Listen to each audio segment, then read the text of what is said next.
So good morning, everyone. Uh, we welcome all of you present here for the very special Women Ophthalmology Society session at AIOS this time. And we are happy to have with us very esteemed guests as my panelists, though she's my senior, Dr. Vinita, and also Dr. Malhi is here with us today. So we will be also inviting Rajvinder on our panel if we have time, because I will be the speaker next. So we will be talking about the various challenges women face in their, working life the whole time, maybe as a psycho-emotional challenge or a professional challenge or financial challenge, and this basically deals with every kind of challenge which we would be facing. So I'll start with my presentation first, which is on Project Shakti, and then I'll ask ma'am to just carry it forward. Sure. Okay, ma'am? Sure. Thank you.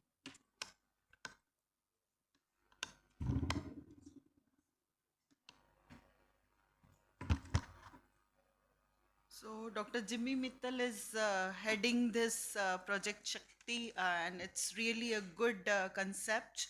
And now she will tell about the inception and introduction about this, what that Project Shakti is.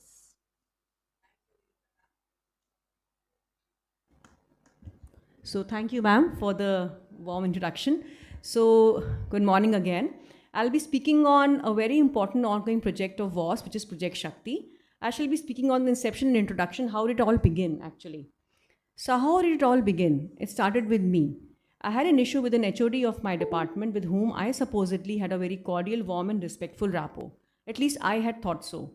But then it all began with subtle removal of my name and my involvement in various departmental activities, exclusion of my role as an examiner in internal examinations. And now I noticed preference was being given to his favorite male junior consultant instead. There was deliberate removal of my name as a co author in publications in various renowned index journals, the topics where I had actually guided and co guided the various DNB theses. Now, all these events happened over a period of 1.5 years, and I suffered sleepless nights, emotional turmoil, and wondered what had I done wrong to have this kind of an attitude from my HOD. I discussed the matter with my family members, especially my father and my husband being my biggest supporters. My professor in alma mater from my mentor from my alma mater, a very senior female ophthalmologist, also looked into the matter personally and discussed the issue with the editor of the journal where the article had been published, and excluding my name and giving me due credit. I wrote and mailed various complaints and emails to the management of my hospital, elaborating and documenting each episode in detail with copies to the management, journal editor, the NBE with supportive evidence. I also approached WAS at that point of time seeking help because I was desperate to do something about this issue. But at that time, there was no grievance committee at the level of WAS. Persistence helped and truth prevailed. It took almost one painful year and 9 to 10 correspondence emails for the editor to realize the malintent of the corresponding author, and finally, an ethical inquiry committee was constituted to officially investigate the matter. My hospital management and the DNB education cell were also summoned by the ethical committee to promptly look into the matter and serve justice to me. The disputed online publication was also officially removed by the journal due to authorship misconduct. The HOD, though, refused to accept his fault and was asked to resign later. So once the issue had got resolved, I approached Dr. Mohita once again with the idea of Project Shakti because I did not want any other female to suffer in silence, which I was suffering. And with her full support and guidance, here we are today with Project Shakti, which deals with the complaints of workplace challenges and harassment. It has an expert committee which incorporates a panel of senior female ophthalmologists and male ophthalmologists, a lawyer, a human rights activist, a member of the National Women Commission, and a psychologist on board. The aims and objectives are to provide physical, mental, emotional support and help to the aggrieved female doctor at workplace, to investigate and verify the complaint made by her for authenticity, and approach the respective hospital management for prompt action and intervention. It will also help to spread awareness and implementation of Vishakha guidelines and POSH guidelines at every workplace. It will help to deal with gender bias or discrimination cases at workplace and also to deal with sexual harassment cases at workplace. It will also encourage institutions and private setups to form grievance redressal committee and gender committee so that the females know where to go in such a scenario. So we at WAS take every complaint seriously and investigate every complaint in an unbiased fashion. We share and discuss the situation with our panel and maintaining the confidentiality and sensitivity of the person who is being the aggrieved. We do not make any credibility judgments based on the reputation of the person complaining or the accused of harassment. We do not assume that the person making the complaint is being hypersensitive, oversensitive, and over emotional. We take her problem seriously, and we shall not leave it to both the parties to work it out on their own. Now, once the complaint has been verified by our expert panel and found to be genuine, we take up the issue with the concerned hospital or the institution, requesting for a formal inquiry and required action against the harasser. We also decide if any psychological, legal, or professional help is required by the aggrieved in the matter. And if yes, if she says so, she requires any legal help or any psychological help, we'll provide that help for her. So WAS encourages a zero tolerance harassment policy at every workplace. So why is it important to have an anti-harassment policy? Because it will be deterrent to future such issues in that institution. It will outline the methods of use in case such scenario arises. It will raise awareness of your intolerance to such unexpected behavior. It prevents legal liability and also strengthens your complaint further if this issue happens again. So remember, all of us deserve a safe workplace to work. And it is very important to understand not only are you protected by law from the person who is harassing you at work, but you're also protected from your employer failing to protect you. So it's a moral and legal obligation of your employer to protect you while you are at work. Garvin is a social activist who has rightly said, if you know someone who is being harassed or having any challenge at work, you cannot lose your job by reporting it yourself. So it's time to speak up not only for yourself, but also for other people, other female colleagues who are not having the courage to do so for themselves. How to report workplace harassment? First of all, decide to speak up for yourself. Take up the issue with your family members, mentors, and professional help. Be firm and specific with your approach. Keep detailed records of each indiscretion or any harassment or challenge which has happened, the people who were involved, what was said or done to you, where and when the abuse had occurred. Document each incident in detail to bring it on record later, the date, the time, and the place of the incident, preferably through emails and written applications, because in the court of law later on, the written application holds much more value than any oral or verbal communication. Share your problem again and again with the authorities, colleagues, the HR and the Vishakha committee at your hospital, and also you have WAS for you. Also evaluate your workplace policies once a year so that they are updated or not, you should be knowing about it. So what to avoid? First of all, do not retaliate, do not lose temper, do not fight back or argue back, because retaliation can escalate the issue. Maybe he's your HOD and you might just go and have a fight with him. He might blame you for being indisciplined. So you can often make the complaint through the HR and escalate the issue properly. Do not complain to your co-workers and your colleagues because they do not have much power to change anything and will likely to water down your version of events if they're asked to testify against the senior. Last but not the least, the most important one, please do not keep quiet and suffer in silence. Please speak up for yourself. So please feel free to report any workplace harassment or challenge which you are facing at wasshakti@wasindia.org. We at WAS are here for you, and together we can and we shall make a difference. It's time to tap into your Shaktitva. Thank you very much for your patient hearing. Thank you, Jimmy. And I think it needs a lot of courage to come up with this. So we should give applaud to Jimmy for doing Thank you, ma'am. such a wonderful work, not for her, but for the whole community. And it's really appreciable job, Jimmy. Keep Thank it you, up. ma'am. Thank you. It's all for every female who's working out, going out of their houses and facing any kind of challenge. So I just thought कि कहीं पे कुछ नहीं हो रहा, तो I should start some little ripple. So thank you I'm very a much. chairperson harassment committee at my hospital. So my hospital Okay. is multi-speciality hospital. Okay. And it's not only the doctors, but then the assistants which are working with us also needs a protection. Everyone. So I think it's a good idea that every hospital should have this committee, and the head should be a female so that she can understand what exactly is happening to the employees. Rightly, ma'am. Ma'am, because Rajvinder would be covering the Vishakha and the POSH guidelines, they clearly say that you have to have it implemented in your hospital, be it private or government, and also the matter should be taken up by the female within a stipulated time. It has, ये नहीं कि सालों साल वो case चल रहा है, ऐसा नहीं है. She'll be elaborating further, I'm sure. So thank you very I much. think we can discuss the cases because I have handled many cases. Thank you. So our next presenter is Vishaka Guidelines and POSH by Rajvinder. Okay.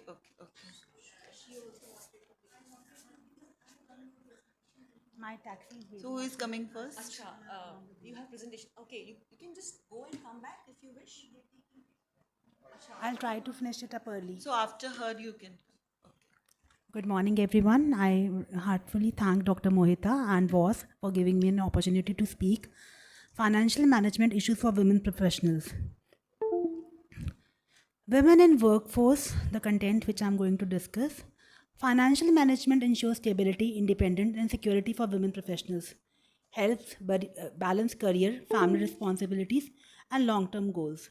Women's participation in workforce is rising, but financial literacy and independence still lag behind. Building awareness and skill in money management is crucial for women empowerment. The objective is to identify key financial challenges which are faced by women professionals, understand causes and long term impacts, explore strategies, and highlight supportive policies and initiatives.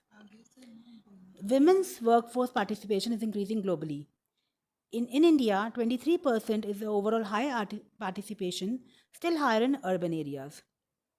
Persistent gender pay gaps in pay, promotions, and leadership roles are still a hurdle. The women should be ability to support oneself without any financial dependence. It builds confidence, security, and empowerment. It enables independent decision making in personal as well as professional life.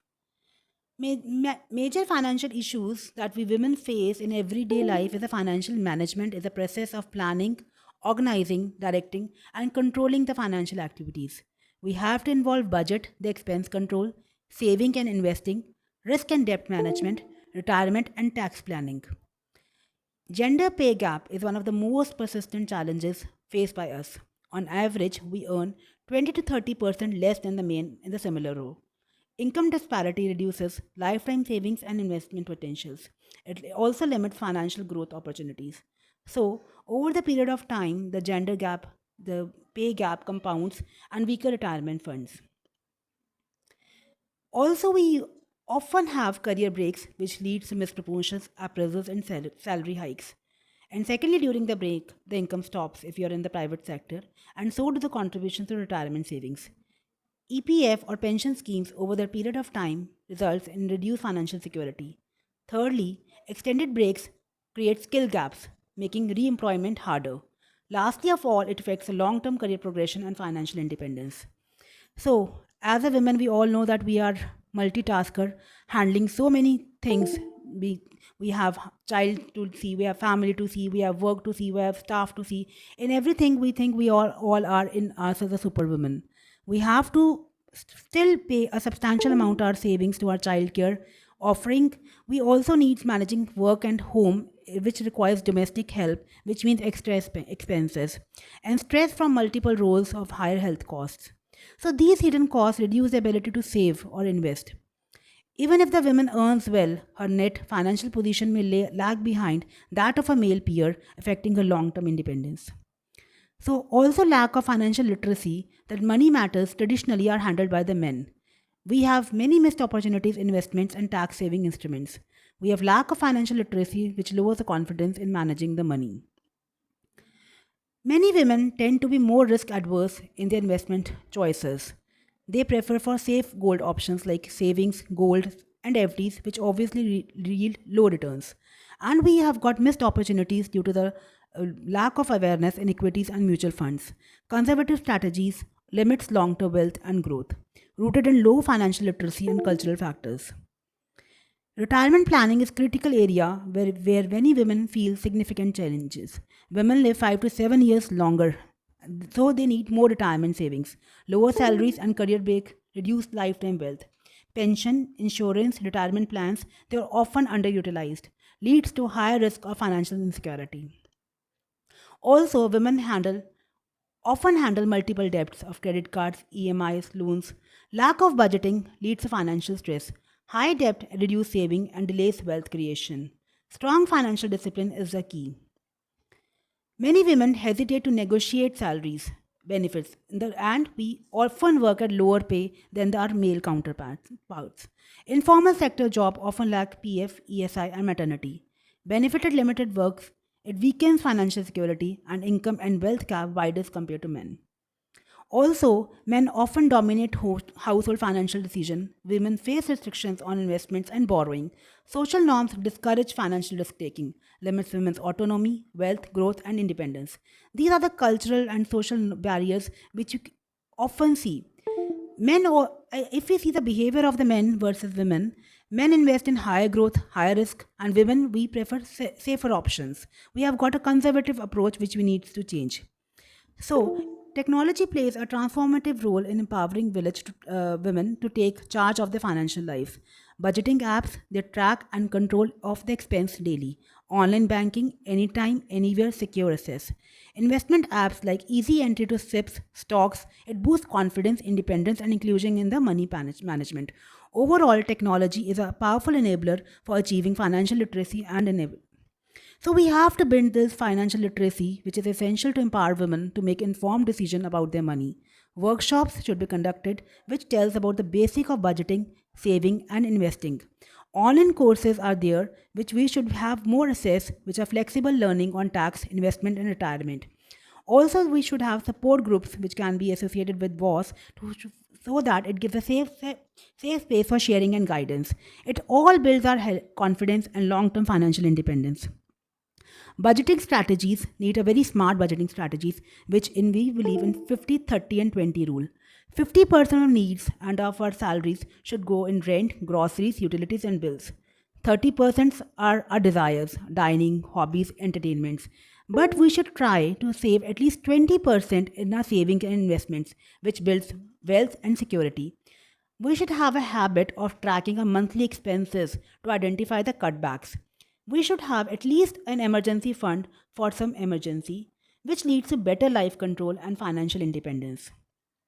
So, investing options, obviously, I'm not the right person, but as the books and the demand says, SIPs, which are the mutual funds, they are regular, disciplined investing with rupees cost averaging.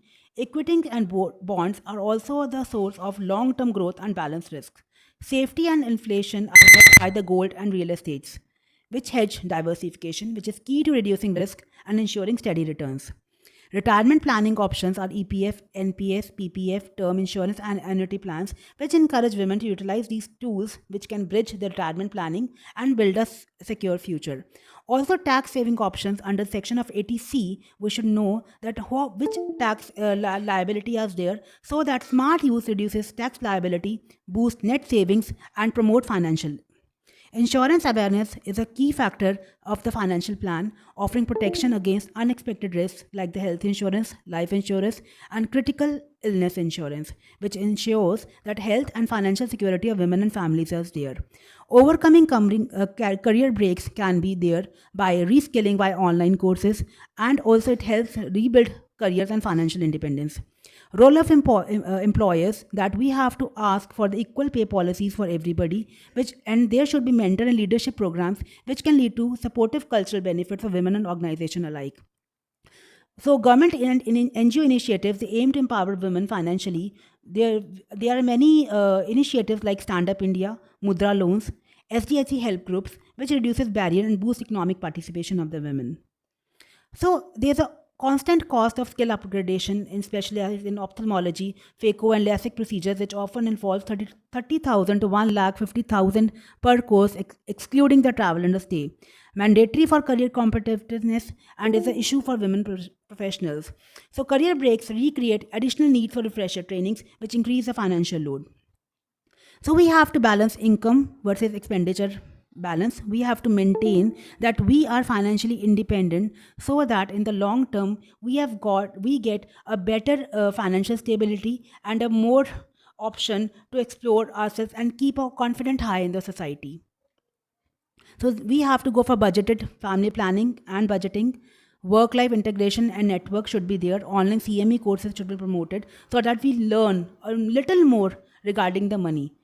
So, to conclude, we have to close gender pay gap. We have to improve the financial literacy. We have to be independent in making money and the money management, which we all lack. Women financial security benefits families, society, and economy. It is essential for sustainable development and inclusive prosperity. Thank you. Thank you. Thank you. Thanks a lot. It was a wonderful presentation, Dr. Parul, because you've touched so many aspects of financial incapabilities which we all face while we're working. And I'm sure that we need to work more on it. because it's just a tip of the iceberg you've touched. Yes, ma'am. And I'm sure I'll suggest Dr. Mohita to have a different session on financial, awareness and workshops regarding management and budget, everything. We do save money, but we don't know actually where to use Invest, it. how We to always invest, how to ask our manage. husbands or somebody कि बताओ पैसे कहाँ डालें कहाँ डालें, Exactly. and we are nowhere sometimes. And sometimes we feel my husband is earning, I should just do, enjoy. Even if you are earning, you feel कि पैसे दे दिए and now he should manage it. But we should also be, knowing what we are investing into. So that's it gives you another level of boost in confidence when you know where your money is going. Dr. Mohita might be knowing, she might be Yeah. working well. Her face is telling. we can are get working on some that. guidance lectures from her Yeah. because we are surely working- need that, Yeah, ma'am. in VOS also we'll be having such kind of maybe I'm trying to incorporate in the Project Shakti also. Let's see how it goes. Right. Thank you very much. Thank you, ma'am. So Thank you. can we have a small group photograph because otherwise she also has to leave. So before that, we'll come forward and have a group photograph. आइए ma'am उनको बोल देते हैं. All of you please come forward for a photograph.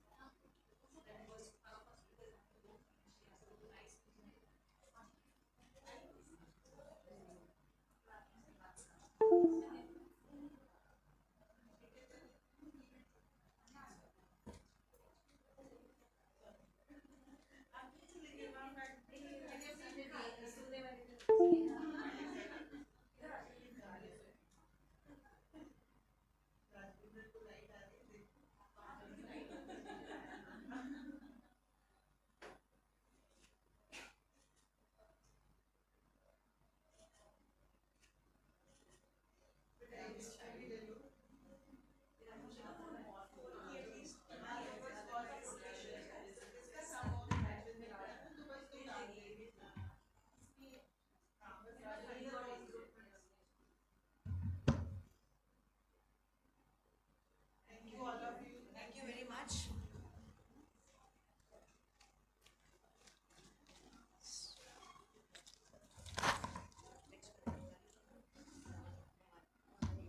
Bhavani. Okay. So my trek as a female surgeon by Dr. Bhavani Rai.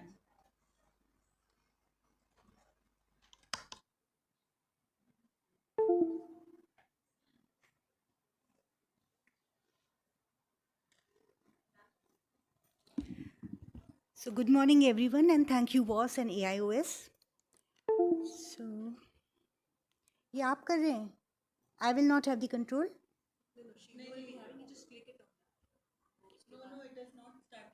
हाँ, it's Dr. Bhavani कर रहे हैं present.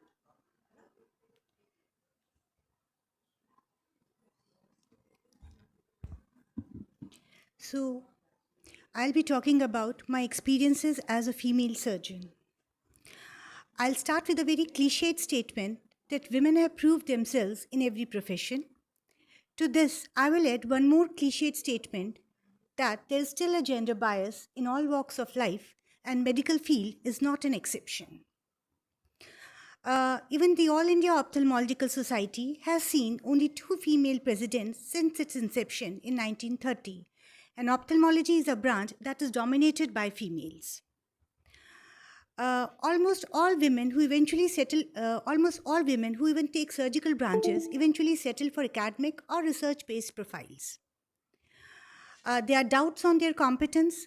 They get lower pay packages, especially if they are in private or corporate setups.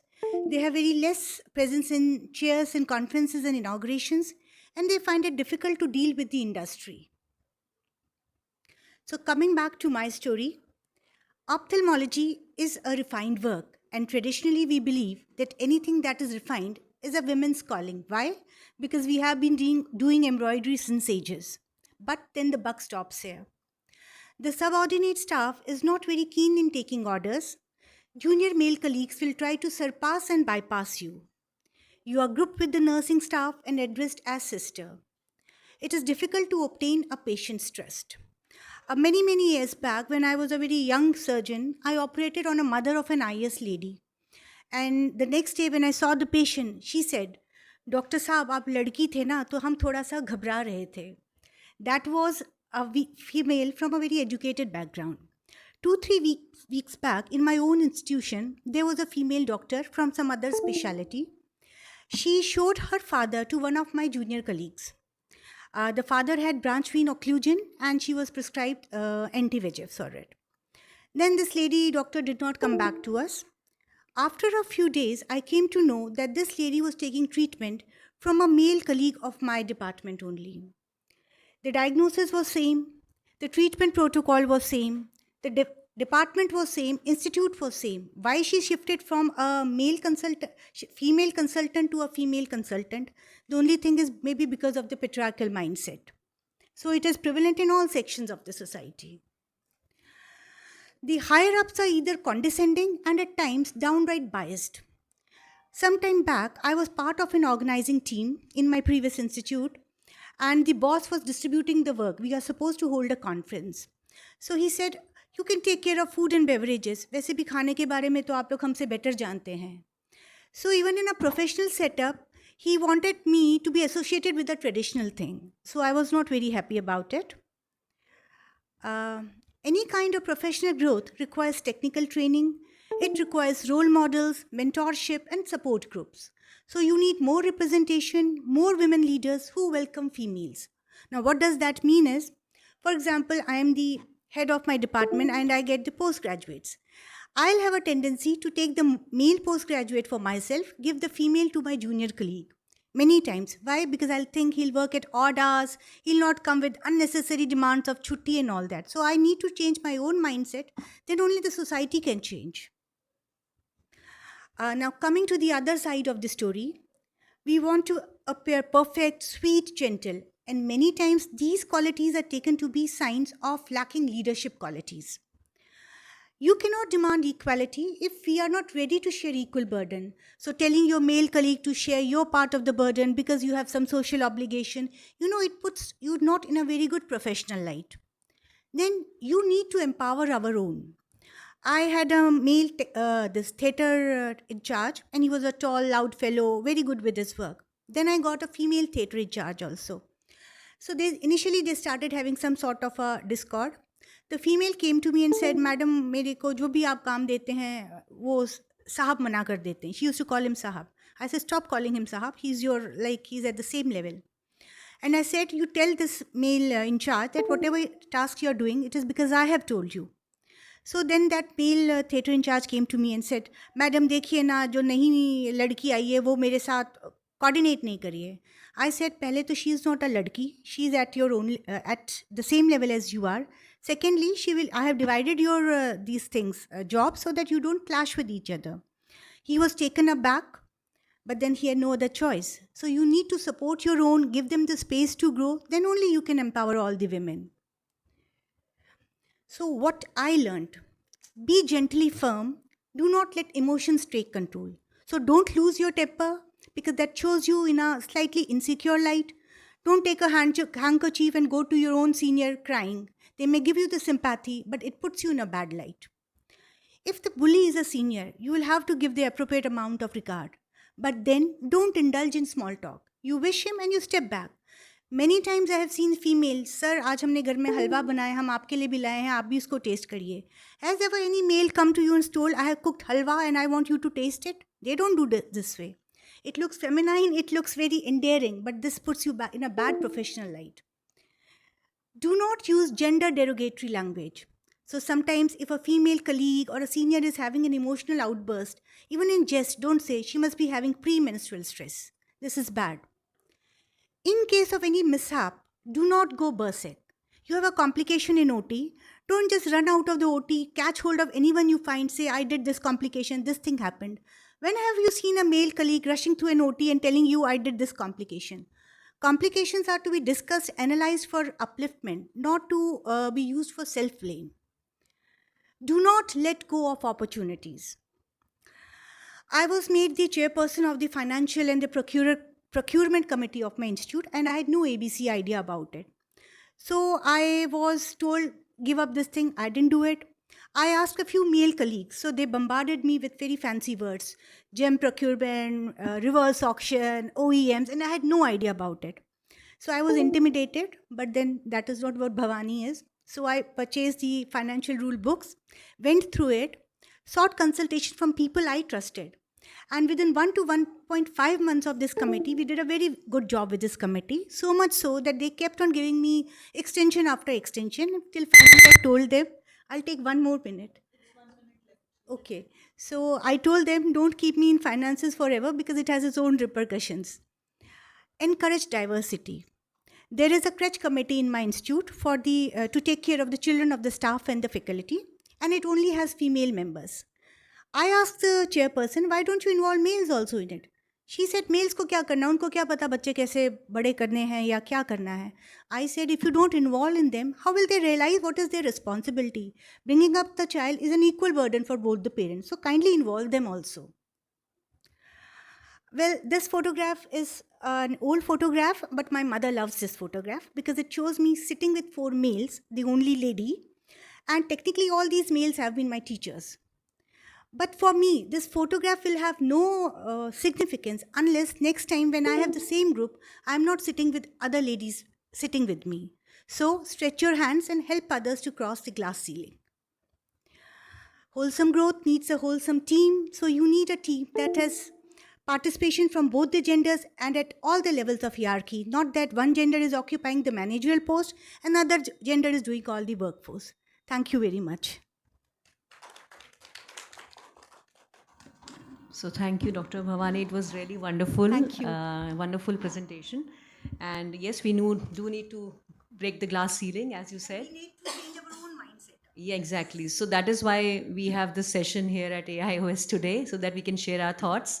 And I'm sure we'll be meeting at WAS conference also and sharing a bit more of your insights. Thank you very much for being a part.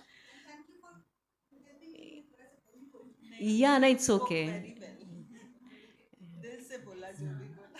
So yeah, so that's why we have this session. We can open up, freely and talk about it, because people previously, like beyond this room, like outside this room, people would not be talking about this. They'll be talking about academics, more of academics. But this is the basic crux where the academics come from. So you need to talk about it. So thank you very much. So I would request Dr. Rajvinder to please come forward because she's presenting a very important aspect of. Please come back. Yeah, sure. Most welcome.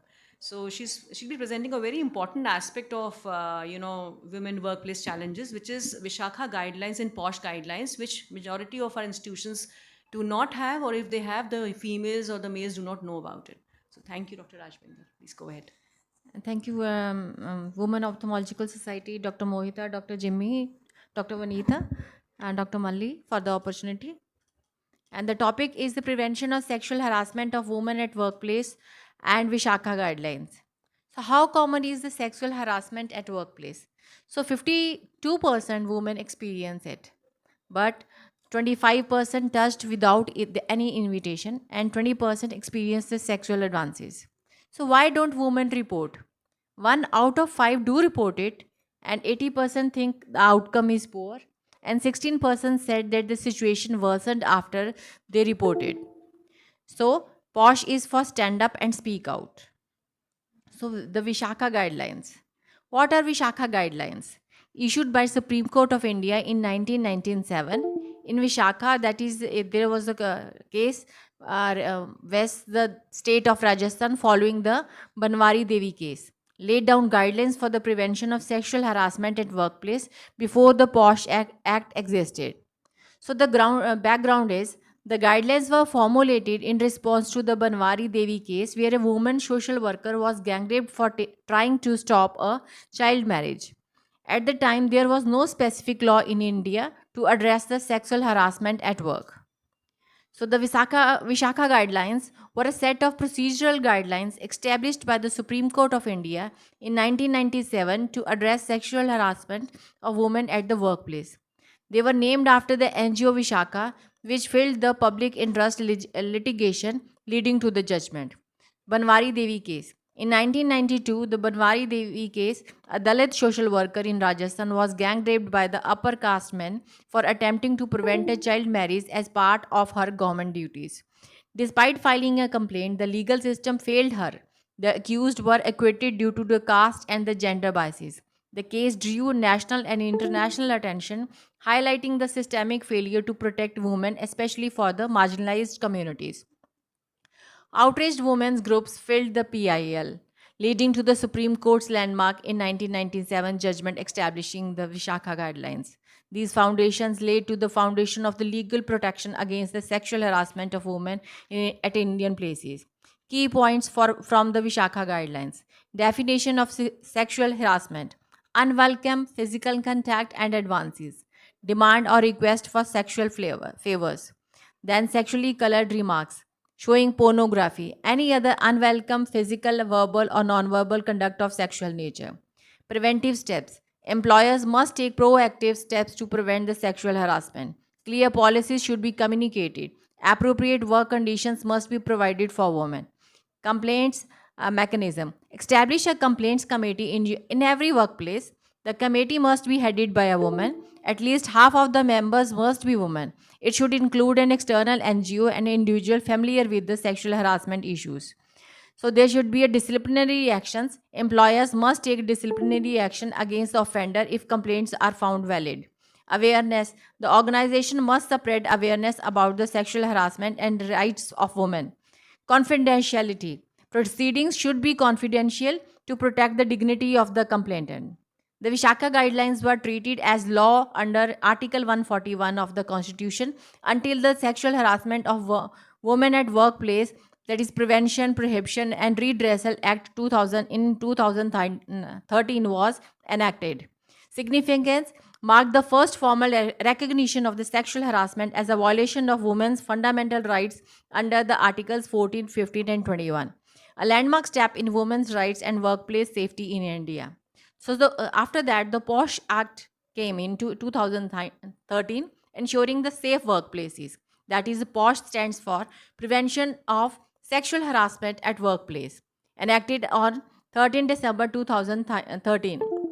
Objective was to prevent and redress sexual harassment at workplaces based on Vishakha Guidelines issued by the Supreme Court. So why POSH is important? Because it promotes the safe and inclusive workplaces, encourages women's participation, ensures legal protection and redressal mechanism, reinforces fundamental rights under Article 14, 15 and 21. So do you have any proof? Are you exaggerating? Do you provoke him? And these are the issues which should be, and what are you wearing? So what is a sexual harassment? As per the POSH includes physical contact and advances, demand on request for sexual favors, sexually colored remarks, and showing pornography, any other unwelcome verbal, physical, and non-verbal conduct of sexual nature. So, sexual harassment includes the physical contact, abusive words, making that is sexually abusive languages or signs in the presence of women employee, and the pornographic likes or the stalking, vulgar indecent jokes, phone calls, text, emails, physical confinement or touches against the will and likely to intrude upon one's privacy and demands on request for the sexual favors. So these are the, we can see here in the pictures also. So key provisions of the POSH Act. Mandatory constitution of the Internal Complaints Committee in workplaces with 10 plus employees. Time-bound redressal of women's complaints, that is 90 days. Protection of complainant identity and dignity. Penalties for the false complaints and non-compliance by the employers. So scope of the POSH Act applies to all the workplaces, the offices, factories, schools, hospitals, NGOs, etc. Covers employees, interns, consultants, domestic workers, and includes both the organized and unorganized sectors. So the key provision of the POSH Act are definition, employers' duties, internal complainants, ICC committee, complainant and inquiry procedure and penalties. Relationship between Vishakha and POSH. That is, the Vishakha Guidelines led to the foundation for the POSH Act. That is codified law that replaced the expanded on the Vishakha Guidelines and continues to guide the interpretation in areas not explicitly covered by the POSH. So the Vishakha Guidelines, that is the basis is, that is the Supreme Court, women applicability, mandatory but no penalties, which were included in POSH. So the POSH is a full-fledged teacher and the training mandate is involved in this case. Role of the ICC, composition, that is a chairperson, a woman employee, 2 members, 1 external member, that is NGO from the legal side. And it receives the complaints, conduct inquiries and recommend actions and maintains the confidentiality. Duties of employers, ensures the safe working environment, conduct awareness programs and training, display the POSH policy at the workplace, and cooperate with the IC and authorities. Rights of the complainant: file complaint within 3 months. Right to confidentiality should be maintained. Right to fair and impartial inquiry, and right to support. Penalties: what are the penalties? Fine up to 50,000 for failure to constitute ICCE, conduct inquiry, and file annual report. Repeated non-compliance can lead to license cancellation, re-registration of the organization. Challenges in implementation is the lack of awareness, fear of retaliation or stigma, and token compliance and underreporting of the incidences. So the best practices is conduct the regular sensitization workshop, strong anti-sexual harassment policy, anonymous feedback mechanism, and empower the HR and ICC with the training. So the conclusion is Vishaka guidelines were a milestone in women's rights. POSH Act gave them statutory backing. Safe workplace are not just a legal obligation, they are a moral and social imperative. It's my right to live with dignity and respect, free from exploitation. Thank you. Very well presented, Rajvinder. I think male should know this act because I'm a chairperson to sexual harassment committee at my hospital, and most of the males, they don't understand that there is some legal action which is to be taken, and females, on the contrary, they have that something in the mind that it will spoil my image, so I should not come forward because it gives me a bad name. So there are two things which has to be taken care, then only more and more reportings and more justice to such things will happen. Yes, ma'am, I agree, because when we were conceptualizing this was Project Shakti, I just had a questionnaire. Basically, we had given a Google form to all the female participants, and it was very surprising to know that 90% of the female participants did not know कि विशाखा होता क्या है और क्या वो मेरे hospital में है कि नहीं है और होना चाहिए कि नहीं होना चाहिए, because it is a mandatory thing to be implemented legally also. So what we had proposed was that every hospital, maybe the employer or the employee, should have basically छोटे छोटे boards अगर लग जाते हैं कि विशाखा कमेटी की ये helpline number है, anonymity maintain करते हुए, or you can anonymous call center kind of a thing where you can easily approach the person and share your problems without your name coming up, so that this cannot just be आप जाएं आपको लगे कि मेरी बदनामी होगी, जैसे ma'am ने कहा. So that doesn't give you a bad name, it gives you a name because you had the guts to come up with your problem. So 90% people do not know कि Vishaka has to be implemented. It is not a choice. It has to be implemented, and it should be there anywhere beyond 10 members. अगर आपके employment में under आपके काम करते हैं hospital या private setup हो, you have to have Vishaka. It is a mandatory thing. So thank you for highlighting it again, Rajvinder. Thank you very much. Yes, sir. Yes, sir. Please.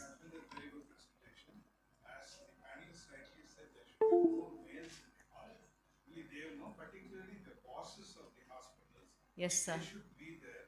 Only then, see, Vishaka, to be very frank, Yes, sir. I am the chief medical officer of my hospital. I did not know. Acha, sir. But Okay. I knew about POSH, I knew about those things. We have a grievance committee. That's so we have, nice of we you have to a come grievance up. committee, we have NABH compliance things, everything. Yes, sir. But to be very frank, I agree the fact I didn't know about Vishaka. Yes, sir. Probably this is a learning point for me. Yes, I wish there are more males over here sitting so that it automatically reaches the masses where it actually needs to be implemented. It happens, sir. only then it happens. Yes, sir. So that Unfortunately, is- there are very few people, but still a very reasonable presentation. I really appreciate this. Thank you, sir. You send invites to, probably this is a suggestion, WAS can decide, Yes. individual bosses of the hospital so that they sit here, they would know more. So that is what the point of this, I had designed this session and I wanted this to be a part, because this surprisingly even I did not know that 90% response was that we do not know Vishaka hota kya hai. And after that we had to have a kind of presentation at that WAS conference. That is why I got it to this AIOS platform today, so that people are more in tune with this. So thank you for your feedback and your Excellent. encouragement. Thank you so much. Thank you, Sir. thank you. Thank you. So with that, we also invite Dr. Malhi today. So giving her talk to us. She'll be speaking on work-life balance. Thank you so much. Very good morning to everyone. First of all, I want to thank AIUS and WAS for this opportunity to interact with such established colleagues in Women Ophthalmological Society. And I'll be speaking on work-life balance, insights from a private practitioner. So this is image I like because we all want to achieve a calm mind and no chaos in life, but most of the times it is a mirage. So to create this kind of tranquility, we need to work hard. So what is I want to say that work-life balance, rather than saying it should be integration of work with life, because two cannot be separated from each other, and balance is not something you find, it is something you have to create. So why it is important? Because it prevents burnout and stress, improves overall health, strengthens our family and personal relationships, enhances job satisfaction and performance, and encourages long-term career sustainability. So what are the challenges? And we all have weight of expectations, we work long and unpredictable working hours. There is a lot of physical and emotional exhaustion, especially for female surgeons. Expectations from your seniors, administration, patients, family, friends, and society. Balancing family responsibilities and also at the same time enduring the gender bias and workplace expectations. Limited time, this all gives limited time for self-care and hobbies. So empowering female surgeons, for that we need to understand that we have all these challenges and we have to work hard to find that balance. So aim of this presentation is to explore the strategies for maintaining balance and how to have a well-being doing our professional life. So for that we need to set our clear goals. Take a deep dive into your inner self. Consciously think what you want to achieve. Know what you are good at. Find your inner strengths and weaknesses. Clear your mind from clutter and chart out a roadmap. Prioritize and then follow that roadmap. So all our dreams can come true if we have the courage to pursue them. Once you are clear about what and how you want to achieve your goals, things automatically start falling in place. So as Shah Rukh Khan says, अगर आप कोई चीज़ दिल से चाहते हो तो सारी कायनात जुट जाती है उसको आपको मिलाने के लिए. So I can say if your mind can perceive it, your heart can believe it, you can achieve it. So chart out your life journey, make a roadmap to achieve that, and don't be afraid to taking risks to realize your dreams. Come out of your comfort zone and you will not regret later. But the time is important. You have to prioritize the things, as time is a coin of your life and it is the only coin you have, and only you can determine how it will be spent. So with determination, perseverance, discipline, these are the key ingredients of success, and discipline being the bridge between goals and accomplishment. So what are the strategies for work-life balance? It is by effective time management, setting boundaries between work and professional life, seeking mentorship and peer support, delegating tasks at work and home, prioritizing health, fitness, and self-care, and using technology for efficiency. So I'll be speaking my journey as a VR surgeon. Before that, I want to quote this quote by Mark Twain. The two most important days in your life are the day you are born and the day you find out why. So you need to know your purpose of life. Then only you can be clear in your mind what you want to do. So here he is my husband, and he has been a real partner in all my work, profession, everything we do. So before going on with your journey, you need to know your strengths. So if I talk about myself, I thought about all this while I was doing my post graduation, because before that we were not very clear. I wanted to be a doctor from my childhood days. I knew there is nothing I can do apart from being a doctor, and I want to be the best version of myself. Someone told me, I asked someone, who is the best doctor? Someone told me it is a neurosurgeon, so I wanted to be a neurosurgeon. But then during my MBBS, there is very limited exposure to ophthalmology. And one day I had a sty, so I had to go to an eye specialist, and that was the first time I saw slit. That was in class 10th. So it was in Jalandhar, Dr. Sansar Singh Sangha. He was one of the earliest good doctor. So at that time, I saw the slit lamp for the first time in my life. I thought doctors see with torches, but he, at that time, 45 years, 40 years back, he saw with slit lamp, and he gave me that injection and removed that sty. So I did not feel any pain, and I was really mesmerized by the equipment he had, because before that I did not see any doctor with those gadgets and all. So somehow that thing imprinted in my mind. And during MBBS, when I had ophthalmology posting, I saw all beautiful, very smart ladies in ophthalmology department, and somehow I feel they are balancing their life very well. And other PGs were so like gynecology and surgery, they were not very happy with life, and all the time they were crumbling. And these PGs were very happy, and that also had an imprint on my mind. And then when I met my life partner during my MBBS time, and that was a changing time in my life, and I thought I can do whatever I want with my life, and he is there to support me. So then we started working together, preparing together for PGI test, and in the first go we got selected together. So that was my first dream came true, and we went to PGI. As he joined MD medicine, I joined MD MS ophthalmology, and there I first time saw what work is worship, and that changed my life. So I had the opportunity to work under Professor Amod Gupta, Dr. M.R. Dogra, Dr. Pandav, Dr. Vishali, and it was something I really dreamed of, and I was mesmerized by the work they were doing, and I was totally immersed in the work culture. And during that time, I got married after 6 months, because we already knew each other and we had to stay there for a long time.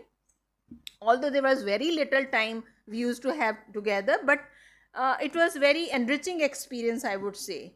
So I never regret any day which went beyond my expectations. And once we cleared our MS, and then immediately he joined DM gastroenterology, and I joined as a senior resident in the ophthalmology department.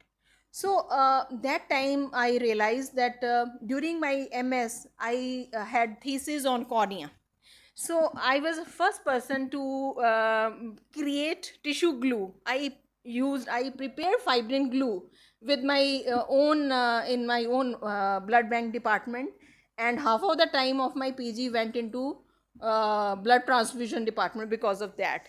I use that glue in all possible things.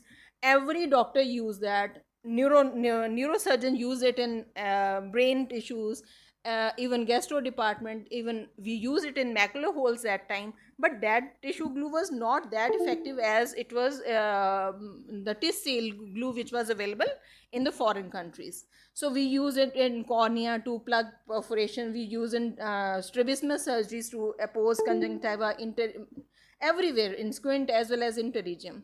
So my first papers, my thesis got published in ophthalmology that time, and still something was lacking. When I joined retina department, I find my passion in that.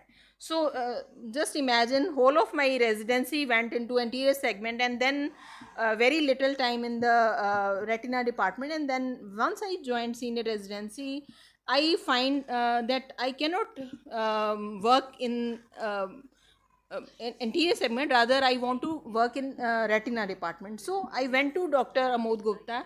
At that time it used to be a rotation, 1 year rotation in every department, but then I told him that if you want to become specialist, you need to spend at least 2 years plus time in that department. So he changed the rules at that time. Sorry, Dr. saying Mahi, you have yeah. to wind up because time Yeah. is over. So that way I went became a retinal surgeon, and because of I thought about my strengths and as well as weaknesses, and I thought that this would be the best profession for myself. So I came into the professional life and became a private practitioner, and joined Dhami Eye Hospital as a full-time VR surgeon. So what I want to say that to balance out my life, I told in the very beginning that for managing my time, I need to have more time for my family also. So the time when I will come to the hospital will be mine, but I'll complete my work and finish everything. That time would be for the hospital. So that has given me time for managing things what I like. And once I had completed my family, I kept my Saturdays off, and that gave Sorry, me. you have to wind Yeah. up because one more talk is there. Thank you so much. And I just. I'm sorry, but you are no, saying no. everything from Yeah, heart. We actually, want to I listen didn't get it. time to prepare it properly because I just Yeah. got only few days back. Emotional way Yeah, you yeah, are yeah. presenting it. So this is what I want to tell. You need to take care of your hobbies also, and that add some spice in life, and ultimately balance is possible if you are by adopting strategies and building support system. And balanced surgeons are healthier, happier, and more effective. Thank you. Thank you so much. Thank you. Now we come to our last topic, the workplace challenges, case scenarios, and possible solutions by Dr. Jimmy Mittal.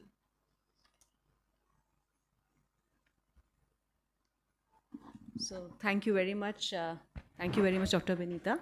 So I'm back again with case scenarios this time involving workplace challenges which we all face as females in our workplace. So yes, they actually exist. The workplace challenges exist throughout all types of workplaces. From simple bullying to outright discrimination, it's important to understand workplace harassment or challenges so you can avoid a hostile work environment and work comfortably. While the most basic types of challenges are verbal, psychological, or emotional trauma, there are some serious forms such as physical and sexual harassment. So remember, all types of workplace harassments are illegal and they need to be reported ASAP. So workplace challenges can be caused by either your employer, employee, or also your co-workers. But not to speak against the challenge would enable the situation. So you need to speak up for yourself and also for the colleagues who do not have the courage to do so. So how do these challenges affect? Why am I talking about this today? Why are we having this Project Shakti? Because these challenges not only affect an employee's productivity at work, her comfort level at work, and also her safety at work, but also has long-term effects in the form of physical and psychological effects, health effects, and financial effects also. But they can also expose an organization to legal liability if it does not handle the harassment case properly. So the employer is also legally morally bounding for him also to manage the problems if he's being given up some such a kind of a situation. So what do we do about such issues? So Jane Goodall has rightly said, the least I can do is speak out for those who cannot speak for themselves. So let's talk about it and open up what scenarios do we come across in our daily practice. So it will be an open house session. I would request Dr. Vinita to please help me with taking feedbacks. So suppose person A and B are working together on a common project where both of them have contributed equally. But A takes all the glory and the credit for the work done in front of the management. So how would B handle the situation? So Dr. Vinita, you can open the house for discussion. Maybe I have a possible solution.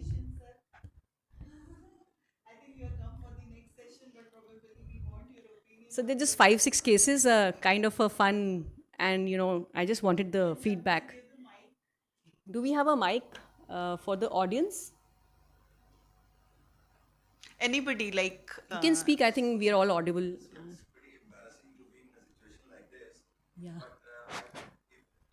was put in the situation, I would first talk to if I'm A, I would talk to B. And if I'm B, I would talk to A, and this would be a heart-to-heart talk saying that we've worked together, we've communicated together, so projections maybe 60-40, but can't be 90-10. Right. Correct. So the possible solution I have suggested is aim for a cordial working environment by discussing the matter with the project in charge and also your fellow colleague. Avoid the glory hawk syndrome where the person takes away all the glory but refuses to take the blame for the project. Do not avoid confrontation. Please speak up and talk about it. Do not just keep on craving up to yourself. Document the facts and your contribution, especially in written if you're having such a kind of a situation. Just do not give up and back out. Next time it may present in a more severe form if you just keep quiet. So second case discussion is that your colleague or manager, irrespective of gender, makes uncomfortable passes or comments to you. So how shall you handle the situation? Rajvinder, Rajvinder, yes. any inputs? Can you give the mic, please? Yeah. It is very important to learn to say no and when to say no. So because saying no will keep you happy. This is very important because we have seen when we try to satisfy everyone, then we suffer. We suffer. And Exactly. we shall know how and when to say no. So When there to are, keep your foot down. yes, So stop that is blaming very yourself for his inappropriate behavior, his or her, irrespective of gender. Eliminate fear, guilt and self-pity as to why is it happening to me. Evaluate the situation, talk to your HR department or senior female colleague. Approach the Vishakha committee at your setup, which we just highlighted, and ensure strict action is taken against the aggrieved, against the person who's committing this such kind of a grievous crime. So case discussion 3, at the request of your manager, you would have helped them with a personal errand. Slowly the manager exploits you in making all errands for his personal purposes because now he's come to know you have resources to get the work done. So how will you confront the situation? बार बार वो आपसे मांग रहा है, help मांग रहे हैं किसी कारण से. So how would you approach in such a scenario?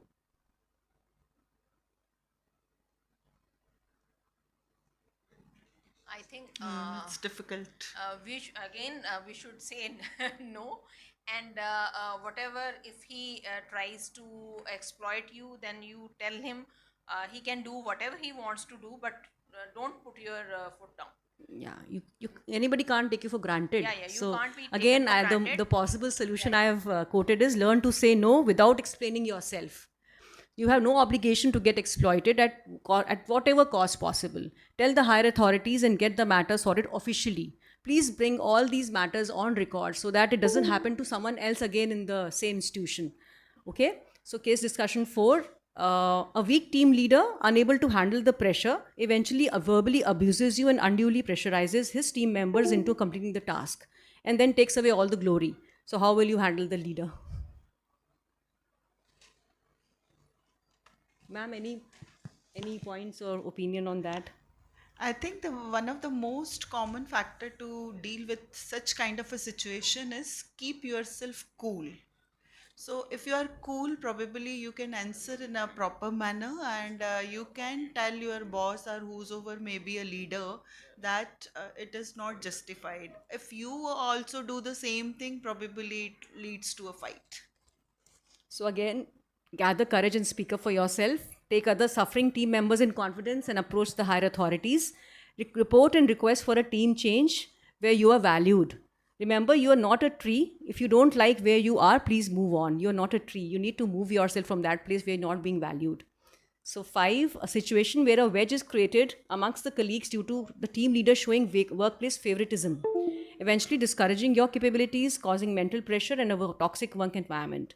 So your senior is, having a workplace favorite at your hospital. So what do you do about it? Have any insights?